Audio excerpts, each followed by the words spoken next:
All right, it is setting up the webinar for Facebook Live. Just in time.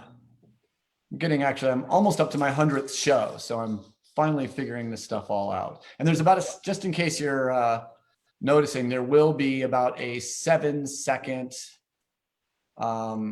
delay. Okay. And let's go over to this page and I will check to make sure it is live. And then I will come right back.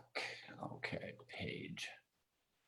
And welcome everybody. If you can see me, I'm just checking the stream, making sure, yep, it's up. So I'm going back to Zoom. Okay. All right, we are live. So welcome to Day Drinking with Wes Hagen. It is Friday the 19th.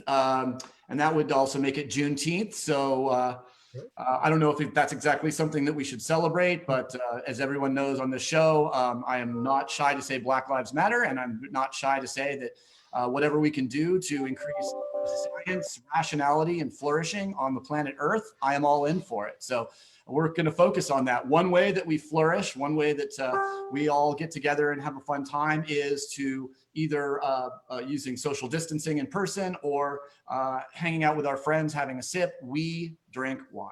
So welcome tonight. My guest tonight is John Crandall, winemaker for the Miller Family Wine Company, as well as the specific winemaker given the task of making Ballard Lane wines absolutely delicious. And we've got lots of fun stuff to talk about. We're going to be tasting a bunch of wines. I suggest perhaps as we start this out, we open a bottle of the Ballard Lane Chardonnay, get a little in our glass. And as we have a few sips, why don't you, after you get a little wine in your glass, I'd love for you to talk to us a little bit about your wine background and your journey to be where you are right now. Well, my wine background, I've been in the industry for a heck of a long time, too many years. I first got interested in wine as a student. I was a biology major originally, switched to chemistry, and kind of got into wine. And it was actually my dad who said, I was trying to figure out how I was going to apply my science, even though I really wanted to do something more creative. I wanted to actually, put something together, but I wasn't a writer. I wasn't a musician particularly, and so using science actually as a tool, as my media kind of, I think to create something was very appealing to me. And my dad said, hey, you're interested in wine. Why don't you become a winemaker? And I go, oh, people don't really do that, do they? And then he goes, oh, sure, somebody's got to do it. So I said, hey, I could do that. And I ended up transferring to UC Davis and getting my bachelor's in fermentation science from UC Davis. So I got my strong science background, winemaking background, technical winemaking. And my first, well, actually, before I graduated, I worked with Clark Smith up at R.H. Phillips, doing just a summer job, and learned quite a bit from him. I did a lot of lab work, but did a lot of some of his experimental little trials that he was running. So I did some wines that he presented at an ASCV convention, winemaking convention. But was just there for a harvest. Finished my degree and ended up working down at Babcock Vineyards as my first job as assistant winemaker. And Brian's a very passionate person who has a very strong opinions and very self-confident, and he wants to make a statement with his wines. And I think that was something that was, I think, probably the thing I picked up the most from him. One of the questions you had asked me by email before we started is, what things did you learn from these different people that I dealt with? And I kind of was trying to think about winemaking things, and I kept coming up with things that weren't winemaking specific. They were more personality attitudes towards wine in general, or towards life in general. And so that was Brian, somebody who's very, very strong-willed and driven in a certain direction, I think. So that's kind of what I got from him.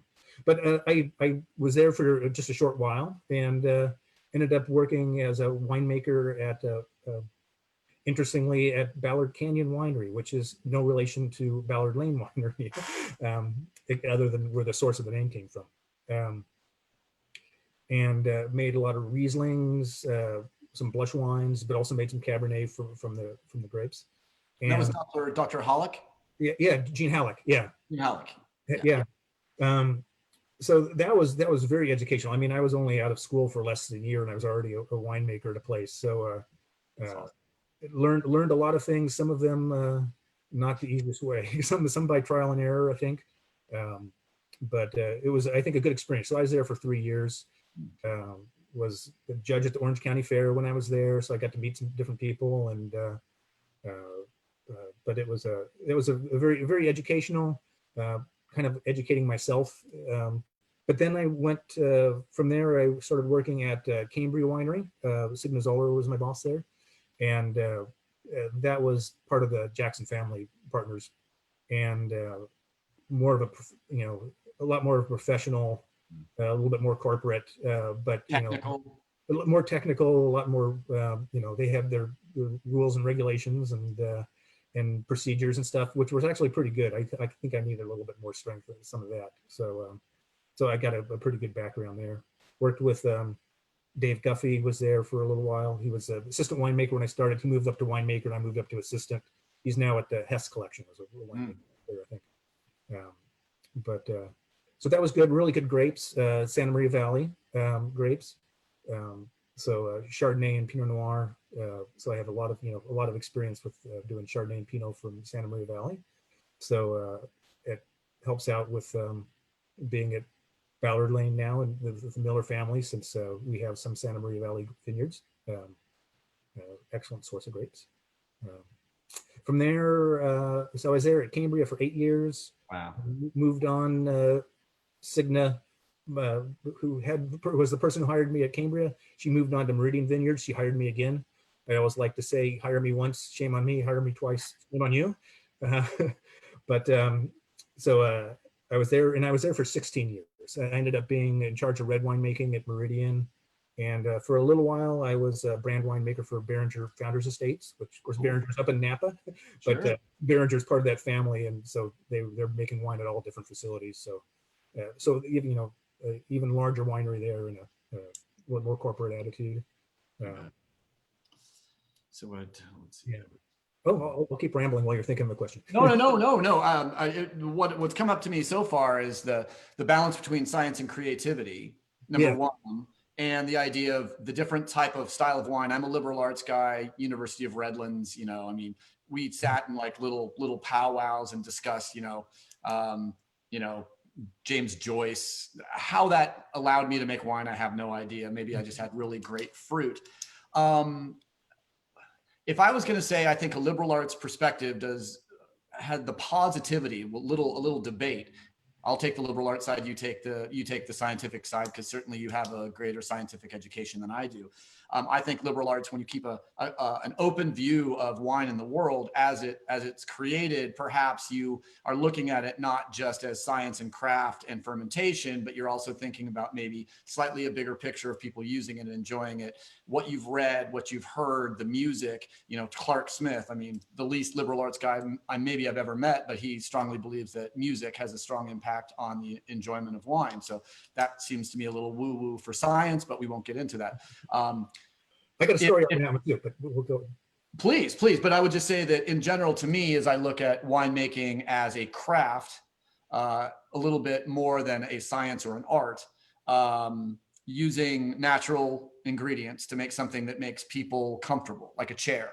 I think making wine's a lot like making a chair. You take a beautiful piece of wood. If the wood is gorgeous, you don't want to put paint on it. You want to make it comfortable. Then you want to leave it in its natural state so people can see the grain of the wood. And when they sit, they have the ability to relax and to appreciate sort of the manifest beauty of the world around us. That is certainly not precluding wines made by serious scientists, because I know some of the best winemakers in the world I've talked to have the same kind of science attitude, that I might rely a little bit more on my nose, and maybe someone in the science, founded in science, might rely a little bit more on the lab. Do you think that's fair? And what do you think that a science-based winemaker has to bring to the table that someone who doesn't have that science does? I definitely think there's a spectrum from one side, from, like you kind of mentioned, from science to craft in the middle and art. And I've actually been saying this since I've pretty much been in the industry, is that I think of it, I'm actually not going to argue against you because I'm actually kind of right about where you're at.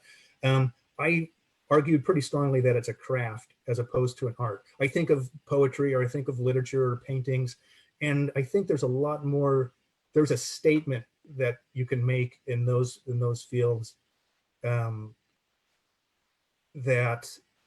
and it's a statement that's coming more from the imagination or the creativity of the artist, whereas a craft is relying on, following kind of some procedures that are somewhat regulated, or not regulated, but there's good ways to do something and bad ways to do something. With art, that's a little bit more out the window, perhaps. But but what sort of statement are you making with a wine? You can make a big wine or an elegant wine, but you're not making, you can't make a joke with wine, or you can't make a political statement, which you can with art.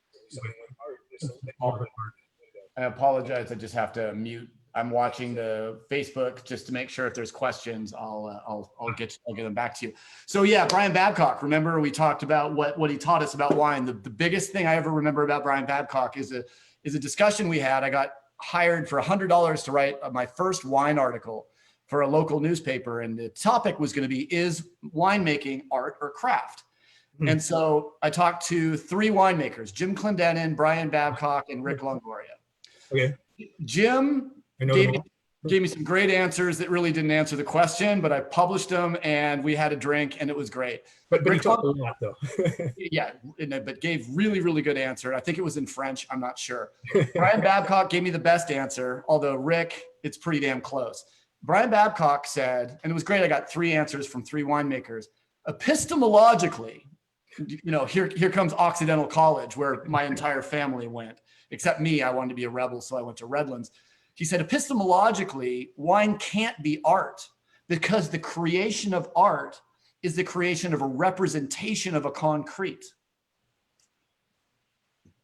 That's a real thing. Yeah.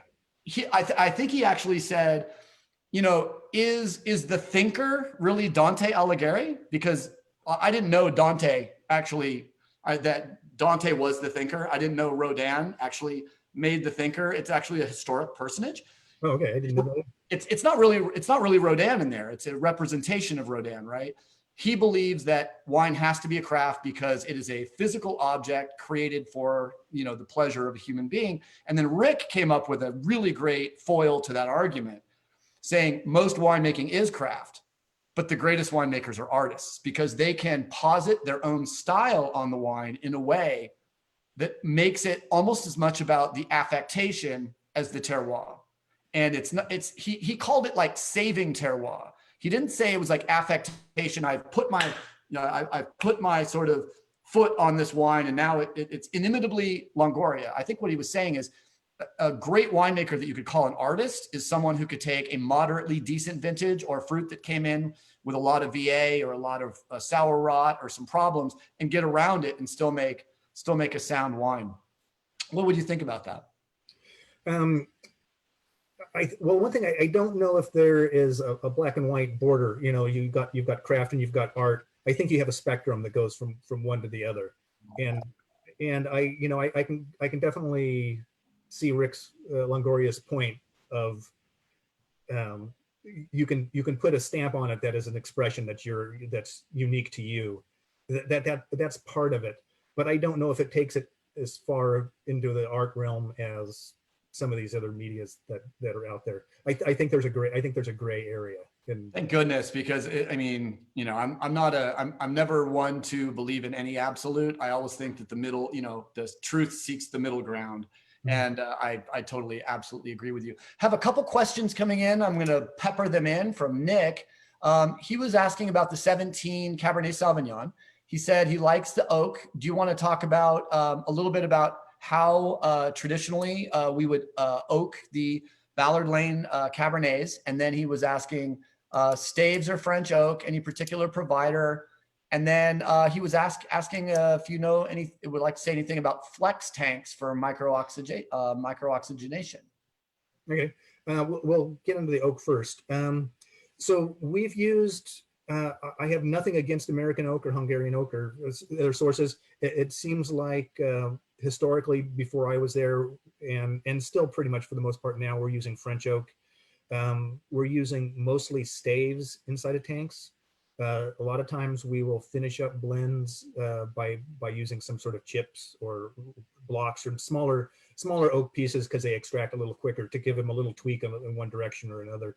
But usually we use the staves in the tanks, and we're beginning to now use, like I was mentioning, micro oxygenation. So we're one thing different between using oak inside of a tank and putting wine in a barrel is allowing some sort of oxygen to be transmitted into the wine and help the aging process at a fairly low but regulated rate.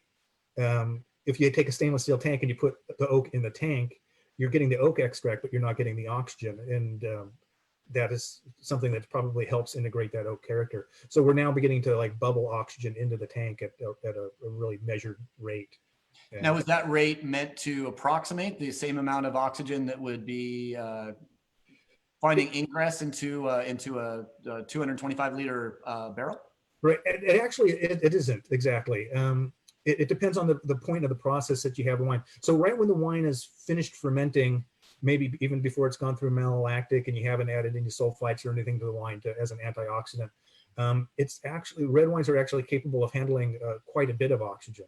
So a barrel actually puts in about 1 liter of oxygen per gallon of wine per month or something. I forgot the exact the unit, but it's and when we're using micro oxygenation, you can add like 40 or 50 milligrams of oxygen. So you can go way higher at initially, and that'll help soften the tannins, but also help stabilize the color. It doesn't make the wine age quick. It might make it a little bit more approachable at a younger age, but it's not going to make it die quicker.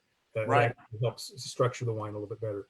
So, and so you're giving it a whole lot then, but as the wine ages, it can't handle quite as much oxygen. So you start bringing it down through the process. After you've added sulfites, you have to bring it down to probably about 3 or so, or 1 to 3, which is much closer to what a barrel is. But early on, you can add quite a bit, which I suppose the equivalent in the wine would be splash racking it from tank to tank and sucking up a bunch of air, which people have done that for quite a while. And then there's a Babcockism, keeps coming back to Babcock, and both of us worked with him early in our lives. He always said you can't over oak a wine, but you can under wine the oak. Is that true of micro ox? Your wine can take more oxygen? At least in the red world, I would guess that would be true. Right. I mean, there are some people, I've never micro oxed a white wine. There are people who do it. They usually do it kind of, I think, in conjunction with lees stirring, because the lees will be able to pick up some of the oxygen. But it's pretty the chemistry behind it, I wouldn't really understand. With the red wines, though, there's some pretty distinct, we won't go into those details, but it's a pretty distinct chemical series of reactions to where it kind of helps the anthracene and color pigment join onto the tannins and keep them from getting into these harder tannins and kind of give them a little bit more rounder tannins. You can certainly add not enough oxygen to a wine. And I think technology, as we kind of drifted away from some of the traditional methods and we started going into more technological, I think we started finding that we were doing that. We were putting these things in really inert environments and finding you start getting these reduced kind of characters. So wine definitely needs a little bit of oxygen in its life. Can you add too much? You can definitely add too much oxygen too. One of the things I learned at school was somebody mentioned winemaking is really the act of making vinegar, but stopping it partway there. I think the meaning of that was kind of that the natural tendency, if unattended, is to go too far, is to go towards something you don't want it to be, and that you have. And that brings up the thing that left my mind about 10 minutes ago. That one of my favorite quotes is that, "Oh, you're a natural wine, or you're a non-interventionist winemaker. Do you make raisins or vinegar?" Yeah, right. That's the only two things. I mean, vinegar is the stable, natural state of wine. Yeah, wine is not a stable product. Actually, interesting. In Rome, many sort of professors of wine history call this the Roman wine disease, because the Romans called it the wine disease. They didn't understand why wine wanted to turn to vinegar. Quick question from Phil Pierce, and then I want to get back to it. We'll try to get back to the flex tank a little bit later. So I had a quick question from Phil and a quick question from Will Costello. Phil asked, okay, so for your palate on white and red, we're going to hold you to a very, very tough question. He wants acid and alcohol levels for a perfect white wine and a perfect red wine. If you had to choose one number for a white, or, and you can go, why don't we just go, for ease's sake, why don't we go pH and alcohol? So pH and alcohol for white. Oh, wow. For your palate, let's palate. I'm going to probably not answer directly. Okay, so a white wine, it depends upon, I think it depends a lot on the white wine and the style you're trying to make. I think a Chardonnay, you got these big rich Chardonnays. Most of the, I suppose if I was a Chablis winemaker, I might not say this, but I think of Chardonnay as being this big ripe thing that's pretty weighty on the palate, a little fat, And so I don't think of a pH being like, 3.4 is a fairly low pH for a Chardonnay. But I think my palate has gone more towards these lighter, fruitier wines, and I'm interested in some of these really crisp, white, floral kind of things, and Albariños and things like that. And I've definitely, back at Babcock, we made some Gewürztraminers and Rieslings that were like pH at 2.9 or below 3. They're around 3.0, and I kind of like that lively kind of character. So it depends on the wine. If it's this crisp, white, fruity kind of thing, I think really low pHs. In alcohols, again, I have a kind of a California palate, so I'm used to things up in the 13.5, 14 range. Chardonnays sometimes more than that. Sure. I don't think I like things getting over 14. I'm getting more sensitive to alcohol and kind of find things kind of hot when it goes that direction. It's interesting. We did a study at Clopepi where we took every wine produced in the 2005 vintage and 10 producers, and we basically tasted them lowest alcohol to highest alcohol. And what we found is specifically the Pinot Noirs from all 10 producers, including our estate, the magic number was, believe it or not, was 14.7. At 14.6 and below, we thought the wine tasted like Clopepi. Mm-hmm. It had earthy, some undertones of sort of forest floor and some really, really very Clopepi-ish character. And then over 14.7, it tasted like big, jammy, ripe, sort of Wine Spectator, Parker style Pinot Noir. And I don't hate those guys for liking big wines. I think, Robert Parker's done probably more for American wine than just about anyone, even though I don't agree stylistically with what he loves. He obviously has a huge following.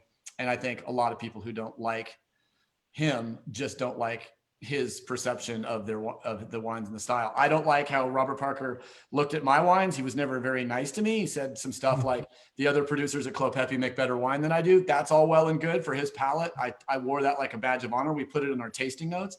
But at the same time, I think he's done amazing stuff for it. And then go ahead. Yeah, I mean, it depends on what you want to do. I mean, if you're tasting a bunch of, if you have 12 wines in front of you or 50 wines, I've had tastings where I've tasted over 100 wines. And if you got really big, intense wines, they jump out and you say, wow, that one's better than the rest of them. But you don't necessarily want to sit down and drink a half a bottle of it either. You go, wow, that's intense. I'm impressed. I'm tired, Or it blows whatever I'm eating off the table. Yeah. So, I mean, it really depends on what you're doing. But yeah, if you're doing a competition or something where you're comparing a bunch of different wines and you've got fatigue, it's those big ones that pop out. And those aren't necessarily the ones you want to sit around with. Reminds me of one of the top 5 quotes I've ever heard about wine, which was Emile Peynaud, who said in making and drinking great wine, making and tasting great wine. He said, the fundamental problem with wine is if you have one wine in front of you, what's the question? Do you like it? If you have 2 wines in front of you, what does the fundamental question become? Which one's better? That's it. And that is the fundamental, that every wine deserves, and this is where I got my whole, thing. Every wine deserves an hour, 2 people in love and delicious things. Yeah. Completely stolen from Emile Peynaud in the idea that he said in his book, every wine deserves an hour. And that stopped me cold.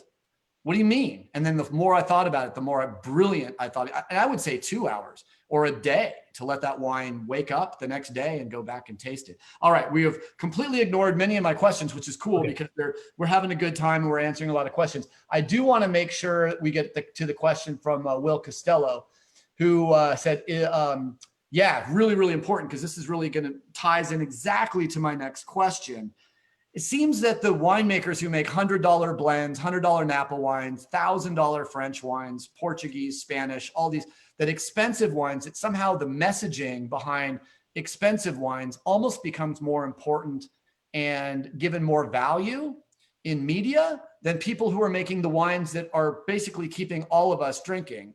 That, you know, the average bottle of wine right now is probably $10 or less. And I think 50% of wine consumed in the United States is not consumed out of a 750 milliliter bottle. So Will's question, which is exactly where I want to go next, is what's the correlation of price and quality? How is wine priced, and what's different between a $15 wine and a $100 wine? Boy, you got me. I know that's a pregnant question. I make the wine, somebody else sells it. I'm a little confused about how things are priced too. I mean, there's obviously, this is the cost it is to produce it, but I don't think that's really where the prices come from. I mean, I've definitely heard stories of saying, oh, you know, we got this $12 bottle of wine, we couldn't sell it, so we raised the price to 20 and it flew out the window because all of a sudden people said, oh, you must think this is good because you got this higher price on it. And so it has nothing to do with the quality or what went into the wine. It goes more into what we're causing the consumer to think about the wine. And I don't get into that too much. It's a fascinating area, but I'm not sure where it is. But from a winemaking standpoint, what can you do that's going to be more costly versus not costly? You can use barrels as opposed to oak alternatives. That was one of the things I didn't tell you that one of my backgrounds was I taught winemaking at Cal Poly for a little while. And that was one of the things I would ask my students, you know, why is it, if you had a choice of, you know, using these oak barrels or these oak chips, which would you use? You know, everybody goes, well, I'm going to use the barrels because they're better, you know, if the cost was the same. And it's like, but why are they better? What's the difference between it? And I go, well, you know, it's giving this you're aging the wine in the barrel and you're getting this slow oxygen going into the wine. Go, oh, but you can drop in a sparging stone and oxygenate the wine at whatever rate you want to. You actually have more control there. You have more control on how you're toasting the chips because you don't need it to actually hold liquid like you do with a barrel and make a certain shape and everything. So you have more options and more control if you're using this alternative, you know. Where am I going with that? I'm not sure. Is there any fruit from any specific vineyard that you've worked with that you're like, oh, now I get why this fruit is $6,000 as opposed to, you know, $500 a ton for maybe some Chenin Blanc from Clarksburg? Is there something that you're just like, you got it? You're like, oh, wow, I paid for the fruit and this is what I get. I think that is where your money is best spent, is probably in the vineyard. I think, and you know, winemakers have been saying this for a long time. The most important thing in the quality of your wine is your source of your grapes. And there is definitely a great variation in the terroir and the different vineyards, different blocks within a vineyard. It's by and far probably the most important thing you can do. I've always said the best way to make a great wine is start with great grapes and don't screw up. You know, right. Just do things that you're supposed to do that everybody knows what these are if you're a winemaker. To make a $10 glass pour or a sub $15 wine, what do you think that what's the advantage of Ballard Lane? Because I get this all the time when I show it in the market and we're selling it, wine club, all that good stuff. The question, I guess, would be, why do you think that the Ballard Lane wines have a slight advantage over the wines that I've tasted from the same price point? What are the things that are going on in the Ballard Lane world? And if you want to talk a little bit about this delicious Chardonnay, it'd be a perfect opportunity in context. One of the, as I mentioned, I think the most important aspect or most influential part of making wine is from the grapes themselves. The grapes have the largest impact of what the quality of the wine is going to be. We have a real advantage in that the millers own 3 vineyards that are all good quality, and so we can we're not having to purchase grapes at the industry cost, the value of what those grapes are. We can use these grapes at the cost that it costs us to farm the grapes, which is a different amount there. I think that's probably the greatest thing that we have going for us right now in keeping our cost or the cost of the wines at a real reasonable rate, that we have good value wines that we have. We also have the advantage of being a fairly large winery. I've worked at larger wineries, so we're not like a real big winery. Kind of talking about large wineries versus small wineries, there's so many different powers of 10 different sizes that it's kind of hard to imagine. I actually had an interview with Fred Franzia once, a job interview, and I was trying to impress about him that I was used to making wine at a larger facility. I said, oh yeah, I'm used to doing like 35, 40,000 tons a year. And he goes, oh, don't worry. It was kind of like, just add a zero onto it, and that's what we do. So, they were doing like 350 to 400,000 tons a year at their facility. I didn't take the job, but Fred Franzia, Two Buck Chuck, as well as a lot of other wines too. And so, I mean, and say what you will, the guy doesn't lose money. No, yeah, he knows the business side of it. So we're a fairly good sized winery. And we make more wine than what just goes into our labels. And so I get to pick and choose a little bit. And that's really helpful too. Because something always just sticks out a little bit better than something else. And just, the experience of following the grapes from these areas. I've made wines in Santa Maria Valley and from Paso. Cambria Winery, I was 8 years in Santa Maria Valley, and then Paso, I was at Meridian for 16 years. So I got grapes from both of those spots. So there's definitely things I've been doing for quite a long time. Alternative oaks, you mentioned, there's great savings in that. You try to use barrels, and that really jacks your price up quite a bit. And our winery has bells and whistles. I mean, there's almost nothing as far as equipment that you're lacking for. Cross flow filtration, basically all the bells and whistles, jacketed tanks. You have total control over temperature. You have and obviously an incredible crew. Yep. Folks that are so dedicated, and we have folks at the Miller Family Wine Company. I think now they're third generation that have worked for us. Wow. There's definitely. I met a woman at Costco. Oh, you work for the Millers? Oh, my grandmother used to pick grapes for the Millers. I'm like, oh, well, yeah, of course, absolutely. Going right along, and if anyone has any questions or wants to ask anything you want to say about the Ballard Lane Chardonnay. I know I have the 17, you have the 18. 17 to me does not smell like a value wine. It has beautiful oak. It has a lot of sort of kind of white peach and apple and some plum character. Mm-hmm. And it just has a beautifully a wonderful completeness in the nose and on the palate for its price point. So and you have the 18, but tell us a little bit about the Chardonnay from your perspective. I'd actually use a lot of the same descriptors as you had. I kind of got like the peachy, real ripe fruit. I think I see the fruit coming out more right now than I see the oak, but we always have like I think the Ballard Lane never goes with this kind of like over the top, exaggerated kind of character. We try to keep things in balance.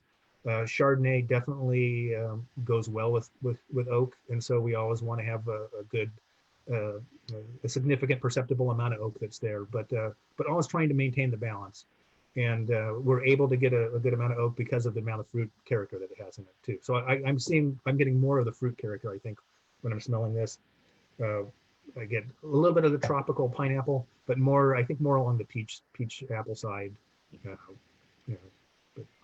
Next question I have was that you've obviously met some absolute legends in your wine career. Some of you've worked with extensively, some you met in passing. I would love for you, just in a couple of sentences or in a short form, what these people meant to your wine education. If it's not wine education, what they taught you about life and how they influenced you as a winemaker and or as a human being. And can you attribute any of your style or your craft to them? I'm going to start with Dr. Ann Noble. Ann Noble. So I worked with Ann at UC Davis. I was a student, had kind of a student work program thing that I worked for her. She was a sensory evaluation professor there. And I think, and just actually sensory evaluation in general was, I think, you mentioned, we had the conversation between science and art and craft. No matter how much science I have, it's never about the numbers. You use the numbers to help you, but it's always about the sensory evaluation of the wine. You're always having to taste the wine. And I think with Anne, her was to kind of look at the wine blind as much as you can and not get not be prejudiced by what it is, but kind of find out what it was you were tasting, and maybe kind of determine why how it got that way, what you could do about it. She had a way of like using a palate more as a scientific instrument as opposed to an artist who would, it's like this smells like love, or Right. something like that. It's like, no, this, what does that smell like? No, it smells like lemons and it smells like vanilla. It's something that was concrete and that you could actually, And of course, Anne changed the world of tasting probably greater than anyone. Yeah, as a result of making the aroma wheel. Yeah, if you've ever seen the aroma wheel, when you buy that, I think Anne gets 50 cents. So buy a few because she deserves it. She's an intense woman, but I really enjoyed getting to know her. But I would not want to be on her bad side. Andrei Telechev. Andrei Telechev. Well, and I mentioned that I really just met him in passing. So I was again at Davis. I was working in another professor's office, Dr. Singleton, and he just happened to like walk in with his Russian accent, and he started talking to Dr. Singleton, and I'm organizing these papers, and I'm getting like nervous because Andrei Telechev was there, and I'm going, oh my God. But I didn't want to like stop working because I'm getting paid to do this. And so I'm working, and I'm getting to like work frantically faster and faster. And he finally says, he said, so who is this young industrious man you have working in your office? So he brought me into the conversation so I didn't have to act quite the fool that I was beginning to act.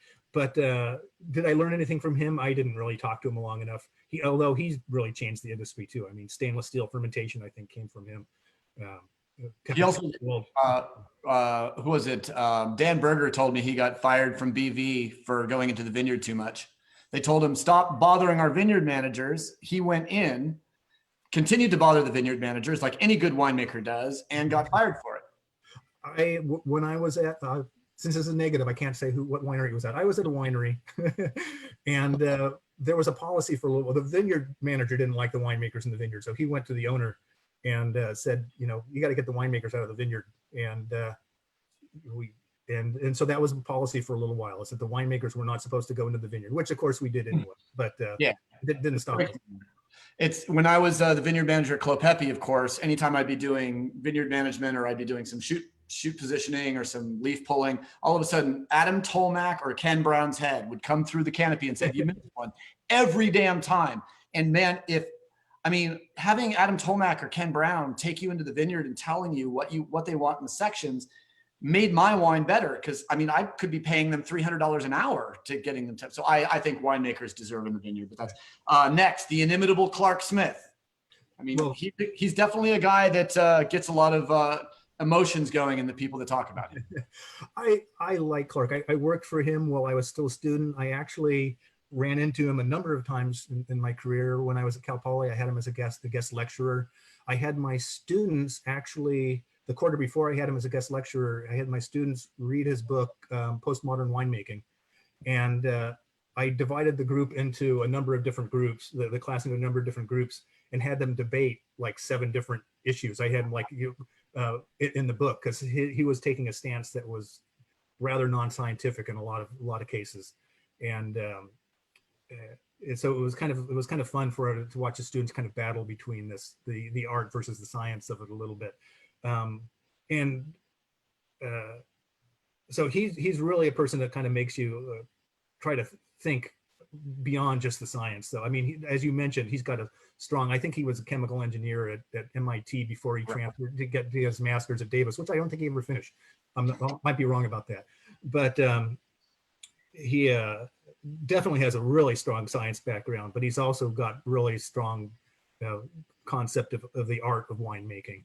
And very, very strong opinions, obviously. And I love Clark because anytime I'm around him, I learn from him. And then what I would say that in general, I trust him. I think he has probably one of the greatest sort of scientific minds for wine. The only thing, and when I read Postmodern Winemaking, I went in thinking, who the hell defines their own ideas as postmodern? That's for someone in the future, buddy. I thought it was a great act of ego to call his own ideas postmodern. And then I read the book. I was completely blown away by how sort of open he is to other ideas. It was not the purely scientific manual that I expected. So I'm just going to go ahead and give him some credit that he surprised me in good way. He really likes to throw a monkey wrench into your thinking a little bit. He doesn't want it to be really concrete. He likes to be controversial. Yes. He gets a kick out of that. He's also good at promoting himself. Yeah, and I don't mind that. I do the same thing. So I mean, I've got, I tend to have a slightly larger than small personality, so I understand. So Clark and I get along in interesting ways. He's definitely got things to say. I had my students read his book, so. And that's important. We talked a lot about Brian Babcock, so why don't we move on a little bit to Chuck Ortman? Chuck Ortman. Well, let me say this, because someone told me once that Chuck Ortman invented the California style of Chardonnay. Do you agree with that? And then go off any way you want. He was known as Mr. Chardonnay somewhere along the line. I know once some wine writer called him that. Boy, that was probably before my time. Was he this? I think of, before I worked with him, I worked at Cambria. Cambria was part of Kendall Jackson, and Jed Steele was still there. And so I think of a lot of California Chardonnay as being because he started the Vintners Reserve Chardonnay with some residual sugar and this right kind of thing. And so I see him as being driving a lot of the Chardonnays that I've seen in California. Chuck was there before Jed Steele was, though. So so there's probably a lot to be said about, but Chuck doing that, Chuck being really a kind of a forerunner there of what Chardonnay was in California. If you think about Chuck in the perspective of, is there anything specific that you would attribute to your winemaking that you learned from Chuck? I was thinking back to California Chardonnay. I think before Chuck, you had like Hansel, you had Stony Hill. I think they were trying to be Burgundian more, and so you start thinking Chuck was probably couple years right after that, and was probably going more toward the Chardonnay. That's probably a good argument. What did I learn from Chuck? Nicest guy in the world, wonderful person. When I was with him at Meridian, he was less in winemaking and more into the marketing. He was on the road all the time with his tiger. With his tiger. With his tiger. Didn't they have like some crazy like photo shoots with him and a bunch of like animals? Yes, they did. I had forgotten about that. I don't. Boy, I couldn't tell you about that. Yeah, but you're right. You didn't learn how to use. You didn't go Tiger King. You didn't go. We don't have to go Tiger King on Chuck Ortman, but he was well ahead of his time. If I had learned anything about that, I would probably be able to stay away from tigers. I don't know. I don't know. Yeah, that's a wise thing. Yeah, he had. He wanted wine to be approachable. I think he didn't like the kind of the pseudo sophisticated aspect of wine. He wanted it to be. He'd frequently say, "Is this wine yummy?" Because does this just taste good? Is good sweet and fruity wine?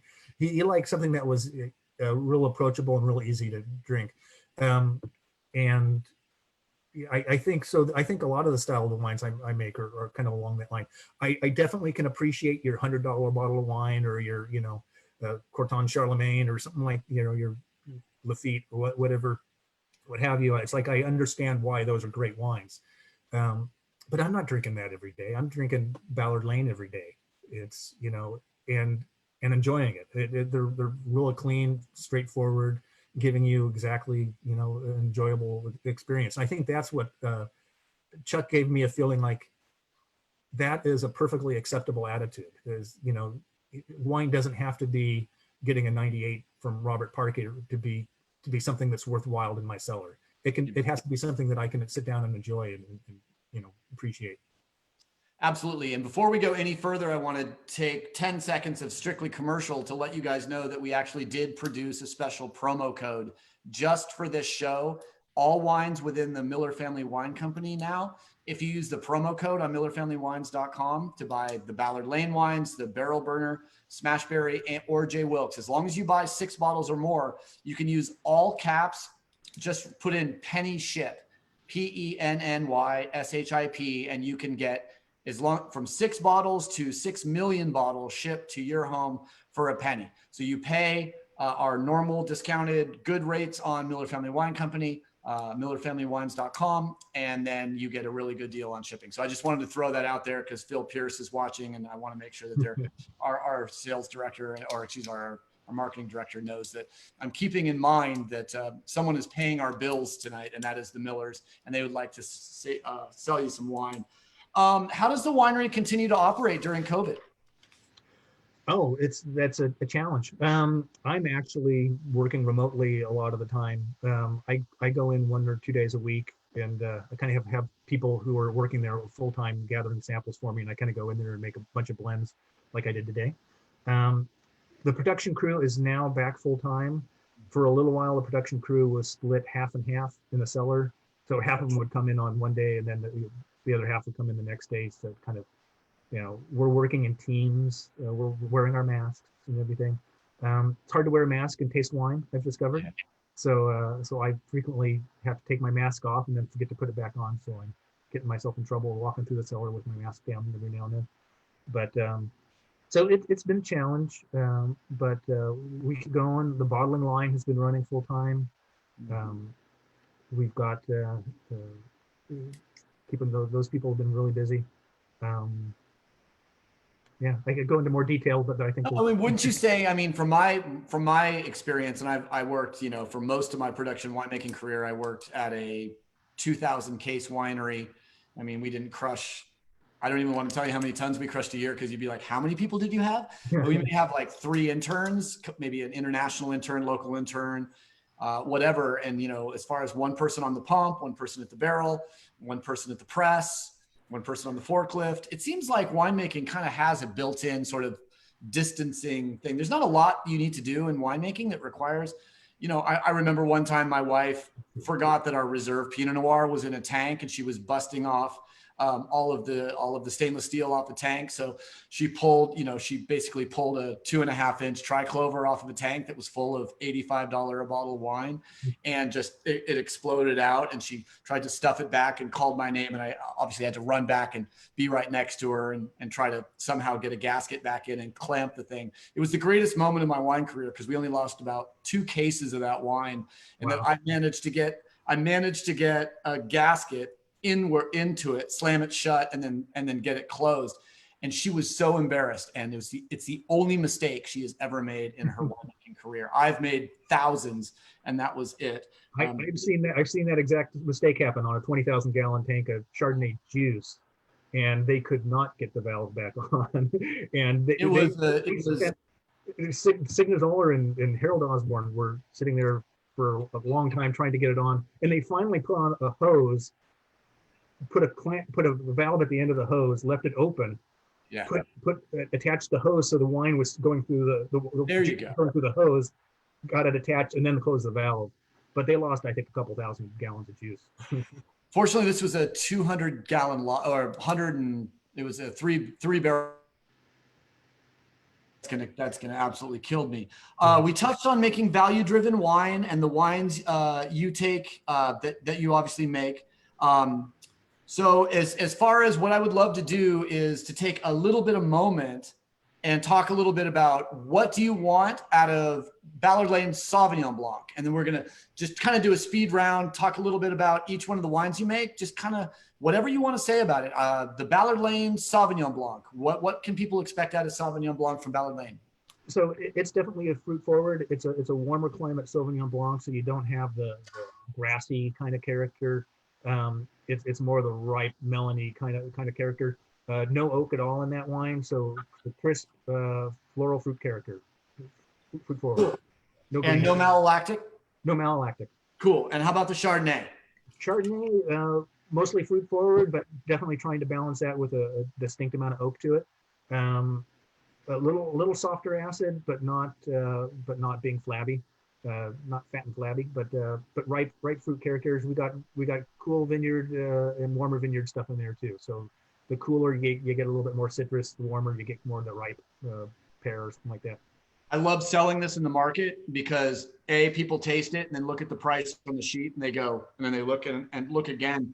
I just honestly think, for me, I think, I drink a lot of white wine, but the Sauvignon Blanc and the Chardonnay to me are spectacular. But probably my favorite wine is what I'm opening right now, which is just giving me the opportunity to know that I'm going to be drinking the rest of these wines over the weekend.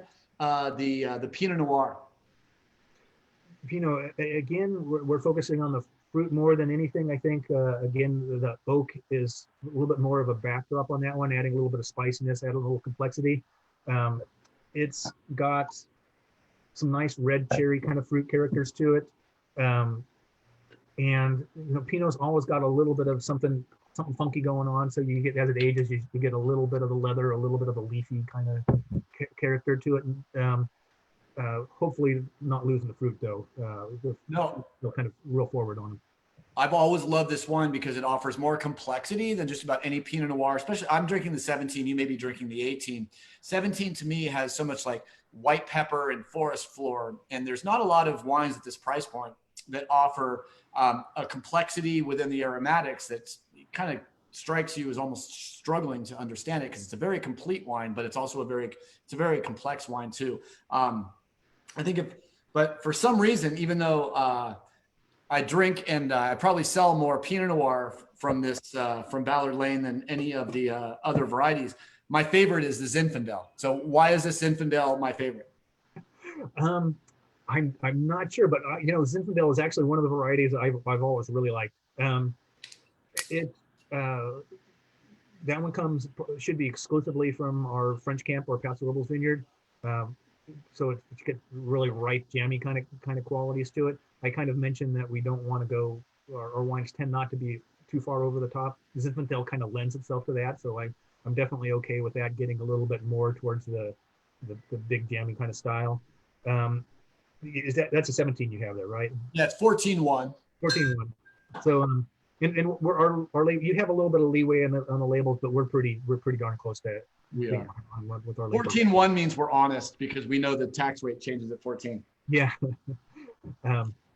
But I think I just love the spicy character that you get from the kind of raspberry jam and spice. It's interesting. It's like eating a pie or something. I don't know. I always say, if you want to use a wine to show raspberry esters in wine, that this is a great one. Yeah, raspberry comes up a lot. The 18, which I don't have in front of me, has a little bit more oak than the 17 did. We're usually pretty consistent, but the 18 has a real kind of an elevated spicy, but a little bit more towards kind of a coffee kind of character adding to it a little bit. So yeah, but it's still got that jammy, ripe berry kind of character, berry pie. I tend, if I have Ballard Lane wines open from my travels and or from selling in markets, I drink them as they come. But if I'm opening something for myself, I'm probably opening the Zinfandel, because I'm just a huge fan. And as an almost fourth generation Californian, it feels like I should be drinking Zinfandel because it's one of our heritage varietals. Right. All right.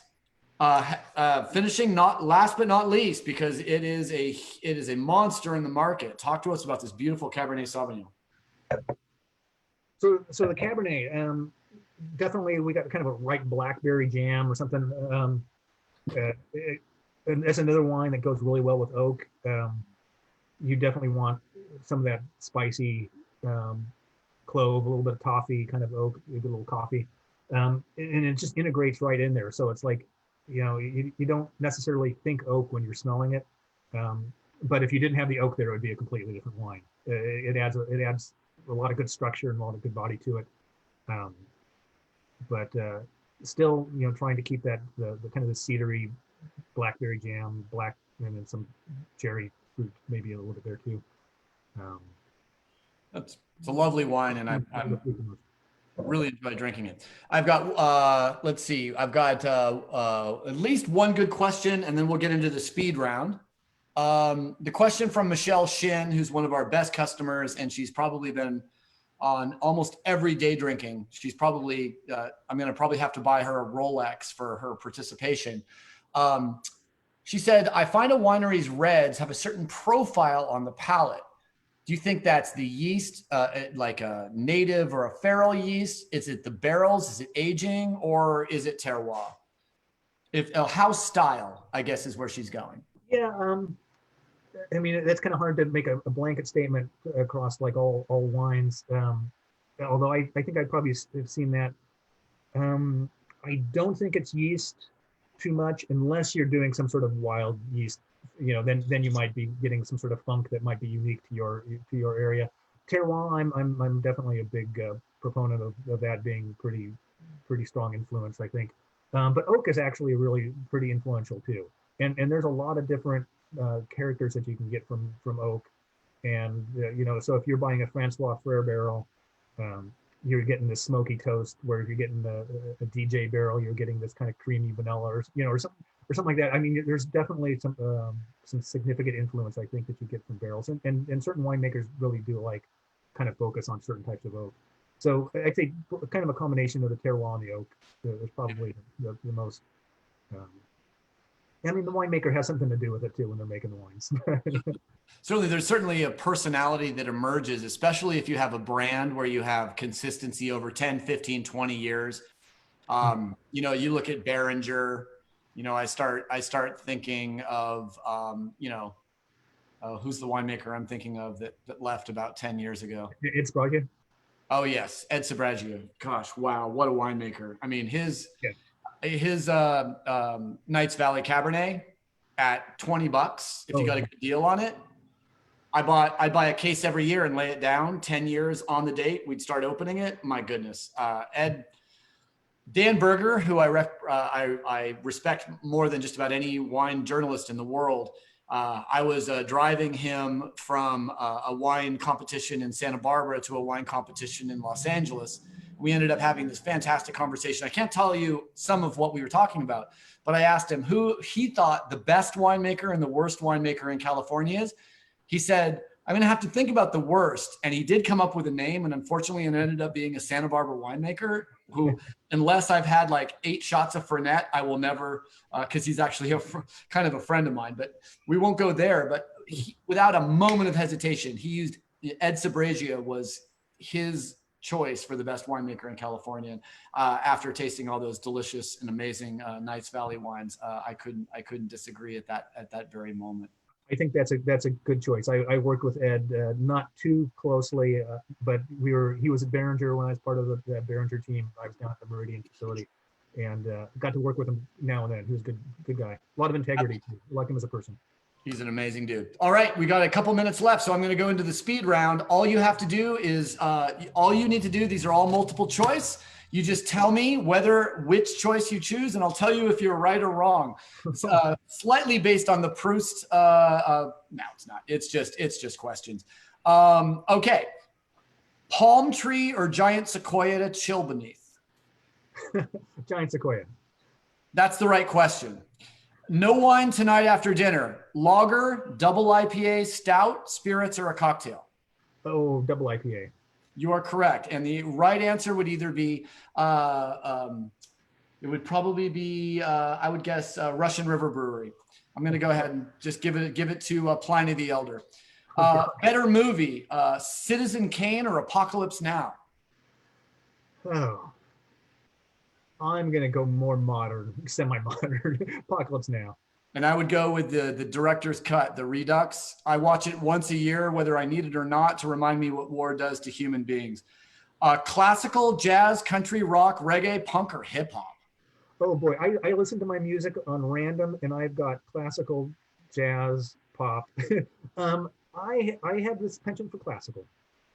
Awesome. I think that I'll just say yes because it's classic.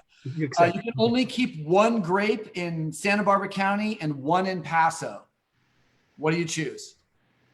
Am I trying to make money, or am I doing this for enjoyment? This is for you. However you want to express yourself. Okay. I got to go with Pinot in Santa Barbara, Santa Maria. And I'm going to go a little bit esoteric. I'm going to go with Lagrein and Paso.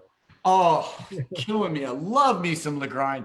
Lagrein is correct. I would have taken Zinfandel as well. I'm going to go ahead and say Pinot Noir was damn close in Santa Maria Valley. The correct answer was Chardonnay, though, because I do believe that actually Chardonnay is probably, besides the Sonoma Coast, Chablis, and the Côte de Beaune, Santa Maria and Santa Rita Hills probably are some of the best. I'm just being cheeky. Don't worry about me. Brian Babcock wants, we have actually already answered that. French or Italian wine when not drinking California? I think probably French. Yes, I would say in general, I always like to say French wines are a little cleaner than Italians. French women are a little more beautiful than Italians, but Italian women and Italian wines at their best, there's nothing like it. The Bella and the perfect Nebbiolo are hard to beat, although a nice Chambertin or Romani Conti is also pretty damn good. Sci-fi, comedy, or a Western? Oh, I'm going towards sci-fi lately. Nice. Me too. Really enjoying. I've always been a big sci-fi fan since 1977 when I saw Star Wars in Burlingame, California, and told my dad, I'm not going to church anymore. Now I believe in the Force. Finish this sentence. A perfect Zinfandel should be. Oh.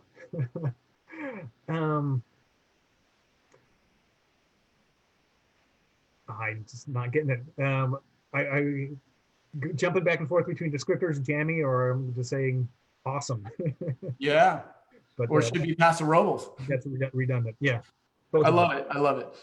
And last but not least, and then actually that's not last. I've got a couple more. Who did the most for California wine? Robert Parker, Robert Mondavi, Andre Telechev, Clark Smith, or Agustin Hazarthi?